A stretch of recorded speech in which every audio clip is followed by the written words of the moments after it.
बोलने नहीं दूंगा कभी खड़ा होगा, ये बता रहा हूँ। ए उग्रवादी कटवे सर, ये जो श्रेय अगर जाता है तो देश के प्रधानमंत्री को जाता है। डैनिश अली जी प्लीज सिट ये डाउन। आतंकवादी है, उग्रवादी है, ये मुल्ला आतंकवादी है। बिदुरी जी सर अभी मैं बताना चाहता हूँ,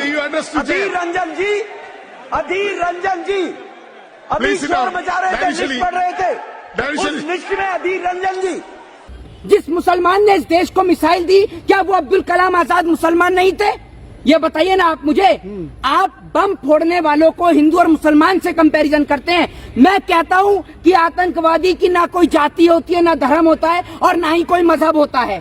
क्योंकि बम फोड़ा था इस देश के लिए, बहादुर शाह जफर ने अपनी गर्दन कलम करवा दी, उनके बेटों का सर काट के रंगून की जेल में रख दिया गया, और आप कहते हो कि मुसलमानों ने बम फोड़ा। उस वक्त में भगत सिंह के परिवार को शरण देने वाला कोई हिंदू नहीं था।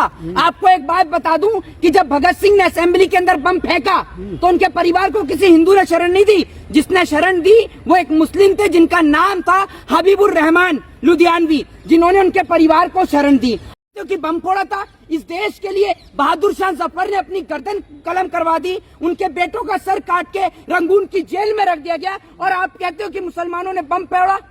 जिस मुसलमान ने इस देश को मिसाइल दी, क्या वो अब्दुल कलाम आजाद मुसलमान नहीं थे? ये बताइए ना आप मुझे। आप बम फोड़ने वालों को हिंदू और मुसलमान से कंपैरिजन करते हैं। मैं कहता हूं कि आतंकवादी की ना कोई जाति होती है, ना धर्म होता है और ना ही कोई मजहब होता है। ऐसा एक सिंगल धर्म बताइए, एक ऐसी जाति बताइए और एक ऐसा मजहब बताइए जिसमें एक आतंकवादी ना हो, एक बलात्कारी ना हो, एक चोर ना हो, एक डकैत ना हो, एक लुटेरा ना हो। जी, इतनी बात पर संसद में दानिश अली का भड़क जाना कहां तक देख रहे हैं? एक मुल्ला जी अगर बोल देते तो क्या हो जाता, और मुल्ला बोल दिया तो क्या हो गया? तमाम हिंदूवादी संगठन कह रहे हैं बम तो उन्होंने ही फोड़े हैं तमाम जगह पे। एक बात आप मुझे बताइए, इस देश के अंदर जो बम फोड़ने की आप बात कहते हैं, एक बात मुझे ये तो बताइए कि जब भगत सिंह ने इस देश के लिए फांसी का फंदा चूमा था, उस वक्त में भगत सिंह के परिवार को शरण देने वाला कोई हिंदू नहीं था। आपको एक बात बता दूं कि जब भगत सिंह ने असेंबली के अंदर बम फेंका तो उनके परिवार को किसी हिंदू ने शरण नहीं दी। जिसने शरण दी वो एक मुस्लिम थे जिनका नाम था हबीबुर रहमान लुधियानवी, जिन्होंने उनके परिवार को शरण दी। आप कहते हो कि बम फोड़ा था इस देश के लिए, बहादुर शाह जफर ने अपनी गर्दन कलम करवा दी, उनके बेटों का सर काट के रंगून की जेल में रख दिया गया, और आप कहते हो कि मुसलमानों ने बम फोड़ा। जिस मुसलमान ने इस देश को मिसाइल दी, क्या वो अब्दुल कलाम आजाद मुसलमान नहीं थे? ये बताइए ना आप मुझे। आप बम फोड़ने वालों को हिंदू और मुसलमान से कंपैरिजन करते हैं। मैं कहता हूं कि आतंकवादी की ना कोई जाति होती है, ना धर्म होता है और ना ही कोई मजहब होता है। ऐसा एक सिंगल धर्म बताइए, एक ऐसी जाति बताइए और एक ऐसा मजहब बताइए जिसमें एक आतंकवादी ना हो, एक बलात्कारी ना हो, एक चोर ना हो, एक डकैत ना हो, एक लुटेरा ना हो। एक उंगली के खराब हो जाने से पूरे हाथ को नहीं काट दिया जाता, याद रखिएगा।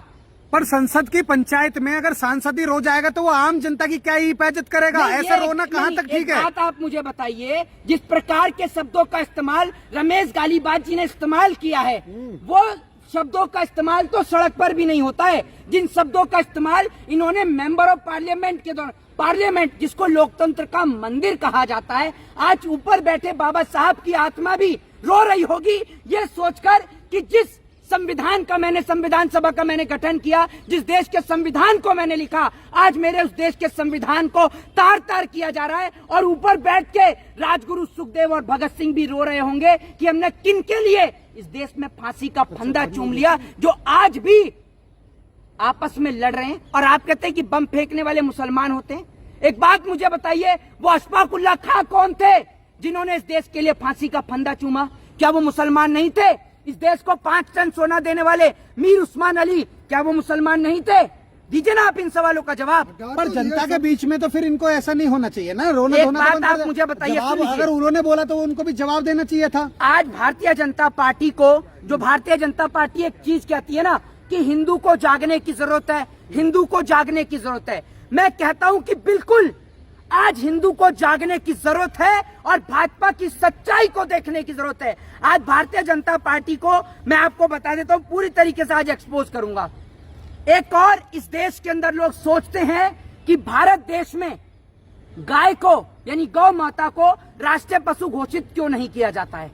ये सबसे बड़ा सवाल है ना। जबकि गौ तस्करी के मामले में अब तक कई लोगों की जान जा चुकी है। देखा ही है आपने, कानून तो सजा देता है या नहीं देता वो नहीं पता, लेकिन मॉब लिंचिंग के चलते, आरोप और शक के चलते कई नौजवान और युवकों की जान जा चुकी है। अब सुनते रहिएगा, देश के सबसे बड़े, और ये पहली बात मैं आपको बता दूं कि ये डाटा कहाँ का है, मेरे घर में डाटा पैदा नहीं होता है। अब सुन लीजिए डाटा पहले कहाँ का है, उसके बाद बताऊंगा। पहले बता दूं कि ये आंकड़े कहाँ के हैं। केंद्र सरकार के, ये व्हाट्सएप का नहीं आता, व्हाट्सएप के पढ़ने के लिए आप ही लोग काफी हैं। सुन लीजिए जो इसीलिए बता रहा हूँ आपको। आपका तो सुबह क्या है, बाथरूम में गए और बाथरूम में बैठते ही इसको लेकर बैठ गए, ठीक है ना, और इसको पढ़ने व्हाट्सएप पे क्या भाजपा कार्यालय ने भेजा है। तो इसलिए जिसकी जितनी सोच होगी वो उतना ही बताएगा। इनकी सोच व्हाट्सएप तक सीमित है, इसलिए इन्होंने बता दिया, क्योंकि देश के पत्रकारों का जो सूत्र रहता है वो व्हाट्सएप पर ही रहता है। ये आपने सही कहा। आप सुन लीजिए, ये जो डाटा है कहाँ का है मैं आपको बता दूं। देश में उथल पुथल मचा दी आपने एक सांसद के लेकर। सुन ही नहीं रहे हैं, डाटा सुन तो लीजिए, डाटा कहाँ का है, कैसा है, ये पहले मैं आपको बता दूं। ये केंद्र सरकार के वाणिज्य मंत्रालय की संस्था कृषि, मैं आपको बता दूं, कृषि खाद्य उत्पाद निर्यात विकास प्राधिकरण के, मैं आपको बता दूं कि वहां का ये डाटा है। आपको बता दूं कि भारत देश के अंदर जिनको मंजूरी दी गई है वो 74 बूचड़ खाने हैं, और उन 74 बूचड़ खानों में से 9 बूचड़ खानों के मालिक इस देश में हिंदू हैं। भारत आज बीफ निर्यात में 5वें नंबर पर आता है। ये आप सोच लीजिए, ये मेरे घर का डाटा नहीं है, और जिसको मेरी बात पे यकीन नहीं है तो इस पे रिसर्च कर लो।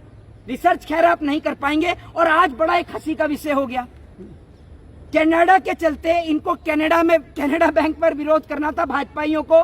ये बेचारे इतने अनपढ़ और जाहिल हैं और इतने गवार हैं कि कनाडा बैंक के सामने विरोध करने लग गए।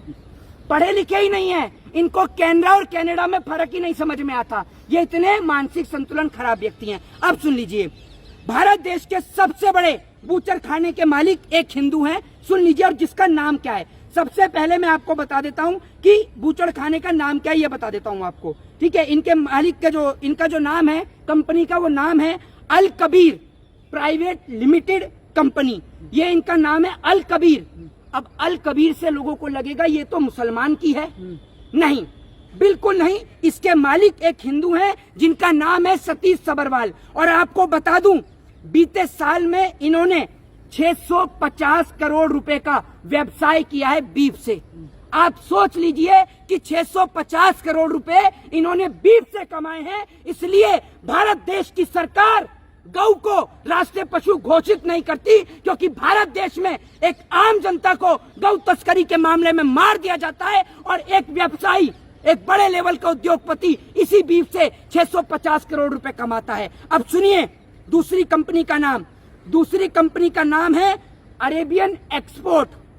अब सुन के सबको लगेगा अरेबियन यानी अरब, अरेबियन मतलब अरब, तो सुन के लोगों को लगेगा कि भैया ये तो किसी मुस्लिम की निश्चित ही कंपनी होगी। नहीं, इस कंपनी के मालिक हैं सुनील कपूर, जी हाँ। और आपको बता दूं जिनका मुख्यालय महाराष्ट्र में है, मुंबई में है। जिस मुंबई में मस्जिद से निकल रही अजान से इनके कानों को तकलीफ होती है, उसी मुंबई में अरेबियन एक्सपोर्ट का जो है वो मुख्यालय है, ठीक है। अब आपको बता देता हूं तीसरी कंपनी का नाम है अल नूर एक्सपोर्ट प्राइवेट लिमिटेड कंपनी। अब तो आप सोच रहे होंगे ये तो पक्का अल नूर आ गया इसके नाम के आगे, अब तो ये पक्का किसी मुसलमान की होगी। नहीं, ये भी किसी मुसलमान की नहीं है। इसके मालिक जो हैं वो सुनील सूद है। और आपको बता दूं कि इसका बूचड़ खाना कहीं और नहीं, उत्तर प्रदेश के मुजफ्फरनगर में है, जहां बाबा जी बुलडोजर की बात करते हैं और गऊ को माता बताते हैं। वहीं पर मुजफ्फरनगर में इनका बूचड़ खाना है। और आपको बता दूं, पांचवी कंपनी का नाम आपको मैं बता देता हूं, जिसका नाम है MKR एक्सपोर्ट्स।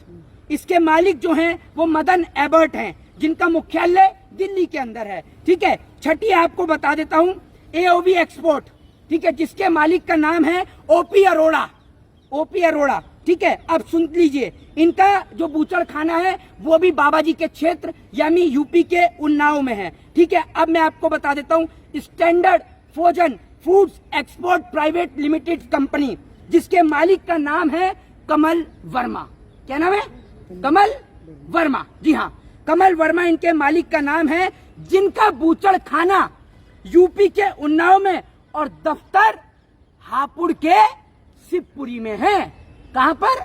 शिवपुरी में। जी हाँ, हापुड़ के शिवपुरी में। सुनते जाइए भाजपा ये जिस तरीके से आपको सुन लीजिए, भाजपा हिंदुत्व के नाम पर देश को जिस प्रकार से पागल बना रही है, हम हिंदुओं का अधिकार है कि हम इस हकीकत को जाने और भाजपा का हकीकत ये भी है, पर्दाफाश मुंबई कर के सकें। ब्लास्ट का, संसद के ब्लास्ट का तमाम वो आपको नहीं दिखते। ये तमाम जो फैक्ट्रियां गिना रहे हैं उन पे आपका ध्यान है।